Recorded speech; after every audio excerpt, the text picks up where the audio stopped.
America Israel के साथ युद्ध में ईरान अब कई मुश्किलों से घिरता हुआ नजर आ रहा है। वो ईरान जो ब्रिक्स समेत कई संगठनों से मदद मांग रहा है। भारत से लगातार बातचीत ईरान की हो रही है, लेकिन इस बीच 22 ऐसे देश हैं जो अब खुलकर ईरान के सामने आकर खड़े हो गए। ईरान जो अमेरिका और इजराइल से बदला लेने के लिए खाड़ी देशों को लगातार निशाना बना रहा है और इस वजह से तमाम मुस्लिम देश ईरान के खिलाफ हो रहे हैं।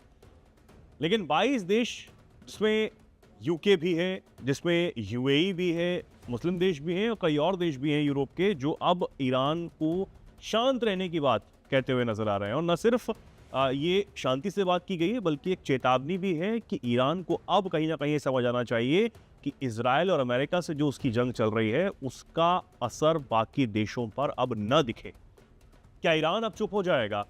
और सबसे बड़ा सवाल ये कि ये युद्ध कब तक थमेगा। बात करते हैं क्या 22 देशों ने कहा है, ईरान क्या कुछ कर सकता है और क्या अब आसार नजर आ रहे हैं इस युद्ध को लेकर। मेरे साथ सोनम मौजूद है।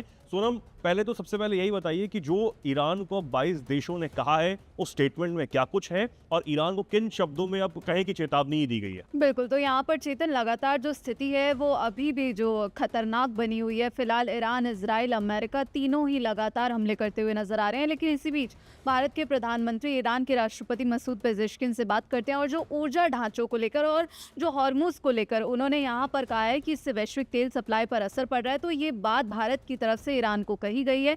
लेकिन इसी बीच अब यहाँ पर 22 देश ईरान के खिलाफ उतर गए हैं। ये कौन से देश हैं वो भी बता देते हैं। तो यहाँ पर दरअसल अगर हम इस पूरी लिस्ट की बात करें, जो संयुक्त बयान किन देशों के द्वारा जारी किया गया है, तो इसमें UAE, United Kingdom, France, Germany, Italy, Netherlands, Japan, Canada, दक्षिण कोरिया और साथ ही New Zealand, Denmark, Latvia, Slovenia, Estonia, Norway, Sweden, Finland, चेकिया, रोमानिया, बहरीन, लिथुआनिया और ऑस्ट्रेलिया, ये सारे देश अब इन्होंने, इनके नेताओं ने मिलकर एक संयुक्त बयान जारी किया है जिसमें गंभीर चिंता जताई गई है स्ट्रेट ऑफ हॉर्मुज को लेकर, जिसमें जहाज़ों पर ईरान के द्वारा हमले किए जा रहे हैं और इसे समुद्री गुंडागर्दी करार दिया है इन देशों ने। और तत्काल रूप से जो हमले हो रहे हैं उसको रोकने की अब यहाँ पर एक बड़ी चेतावनी इन देशों के द्वारा दी गई है। इन देशों ने क्या कुछ कहा है, तो यहाँ पर संयुक्त बयान में कहा गया है कि ईरान द्वारा बिना हथियार वाले जो व्यापारिक जहाज हैं और जो तेल और गैस के ढांचे हैं उन पर किए गए हमले, और यानी कि स्ट्रेट ऑफ हॉर्मुज को लगभग बंद करना बहुत ही यहाँ पर जो गंभीर स्थिति है। और ये भी कहा गया है कि समुद्री मार्गों पर जो स्वतंत्र आवाजाही है वो अंतर्राष्ट्रीय कानून का मूल सिद्धांत है, जिसे संयुक्त राष्ट्र समुद्री कानून के तहत मान्यता मिली हुई है। और यहाँ देशों ने अब चेतावनी दी है कि ईरान के जो ये कदम है, जो ईरान हमला करता हुआ नजर आ रहा है, इसका जो असर है वो पूरी दुनिया पर पड़ता हुआ नजर आएगा, खासकर वो देश जो पहले से कमजोर स्थिति में बने हुए हैं। अब बयान में आगे कहा गया है कि हम ईरान द्वारा खाड़ी में कमर्शियल जहाज़ों पर हाल के हमलों, नागरिक बुनियादी ढांचों जिसमें तेल और गैस की सुविधाओं समेत पर हमलों तथा ईरानी बलों द्वारा स्ट्रेट ऑफ हॉर्मुज को बंद करने की कड़े शब्दों में निंदा करते हैं। और जो ये संघर्ष बढ़ रहा है इससे हम चिंतित हैं और ईरान से तत्काल जो उसकी धमकियां हैं, जो माइंस बिछा रहा है, जो ड्रोन और मिसाइल हमले कर रहा है और लगातार जो कमर्शियल शिपिंग को रोकने की उसकी कोशिशें हैं, उसको बंद करने और संयुक्त राष्ट्र सुरक्षा परिषद के प्रस्ताव 2817 का पालन करने की मांग करते हैं। बिल्कुल। अब ये जो बयान सामने आया सोनम, ये अपने आप में एक बड़ी बात है और इसमें साफ तौर पर जिक्र जो है वो तमाम देशों की तरह जिस तरीके से भारत ने भी किया है कि तेल सप्लाई पर असर नहीं होना चाहिए। जो अब तक हुआ है, जिस तरीके से ईरान ने हॉर्मुज स्ट्रेट को उसकी नाकाबंदी की और जिसके खिलाफ अमेरिका के राष्ट्रपति ट्रंप भी बार बार कह रहे हैं कि तमाम देशों को इसके खिलाफ सामने आना चाहिए, अपने युद्धपोतों को जो है हॉर्मुज स्ट्रेट की तरफ भेजना चाहिए ताकि इसे खुलवाया जा सके। 48 घंटे का वो अल्टीमेटम भी ट्रंप की तरफ से दिया गया है कि हॉर्मुज स्ट्रेट की नाकाबंदी जो है उसको खत्म कर दे ईरान, नहीं तो अंजाम जो है वो बहुत ज्यादा बुरा हो सकता है। तो यानी कि कुल मिलाकर जो सबसे बड़ी चिंता है पूरी दुनिया की, भारत की, वो यही है कि हॉर्मुज स्ट्रेट बंद नहीं होना चाहिए। लेकिन हमने ये भी देखा था, आपने बताया था कि किस तरीके से अमेरिका, माफ कीजिए, जो सबसे बड़ी तेल कंपनी है अरामको, उसके जो चीफ है उन्होंने भी कहा था कि अगर ये युद्ध ज़्यादा चलता है, हॉर्मुज स्ट्रेट ज़्यादा समय तक ऐसे ही बंद रहता है, तो तेल का एक बड़ा संकट जो है वो खड़ा हो सकता है। हमने इसका असर ये भी देखा है कि करीब 21 से 22 जहाज अभी भी फंसे हुए हैं भारत के हॉर्मुज स्ट्रेट में। हम ये भी देख रहे हैं कि तेल की कीमतें जो है वो प्रीमियम पेट्रोल की कीमतें हैं वो भी भारत में कई शहरों में बढ़ चुकी हैं। तो हॉर्मुज स्ट्रेट में जो हो रहा है उसका असर तो दिखने लगा है। लेकिन आखिर एक तरफ ईरान की वो शर्त कि इजराइल, अमेरिका जो है वो हमलों को रोके, दूसरी तरफ हॉर्मुज स्ट्रेट हम नहीं खोलेंगे। क्या देखते हैं, तनातनी कब तक चलने वाली है? दोनों तरफ से अभी कुछ भी समझ नहीं आ रहा है। बिल्कुल, तो यहाँ पर चेतन जिन 22 देशों की बात हो रही है उसमें दरअसल भारत का नाम शामिल नहीं है, लेकिन भारत के प्रधानमंत्री पीएम नरेंद्र मोदी ने राष्ट्रपति पेजेश्किन से ज़रूर बात की और जो हमले हो रहे हैं, जो ऊर्जा ढांचों को टारगेट किया जा रहा है, उस पर निंदा व्यक्त की और साथ ही कहा कि इससे जो ग्लोबल तेल सप्लाई है उस पर असर देखने को मिल रहा है। अब यहाँ पर जो हम प्रस्ताव की बात कर रहे थे चेतन, तो जिस संयुक्त राष्ट्र सुरक्षा परिषद का प्रस्ताव 2817 दरअसल 11 मार्च 2026 को पारित हुआ था और इसमें मध्य पूर्व में तनाव के बीच जो बहरीन, कुवैत और ओमान, कतर, सऊदी अरब और यूएई और जॉर्डन पर जो ईरान द्वारा हमले किए जा रहे हैं उसकी कड़ी निंदा इसमें की गई थी इस प्रस्ताव के द्वारा और 13 मतों से ये प्रस्ताव पारित हुआ था। इसमें ईरान के जो हमले हैं उनको रोकने और क्षेत्रीय संप्रभुता का सम्मान करने और साथ ही हॉर्मुज को यहाँ पर उसमें नौवहन जो स्वतंत्रता सुनिश्चित करने का निर्देश दिया गया था। कुछ जहाज आसानी से गुजर सके उसको ना रोका जाए। बिल्कुल, यहाँ पर स्वतंत्र रूप से जो आवाजाही है उसके लिए ये जो हम बात कर रहे हैं, जो यूनेस्को का प्रस्ताव है वो पारित किया गया था और इसका भारत ने यहाँ पर इसे को स्पॉन्सर किया था, सह प्रायोजन किया था।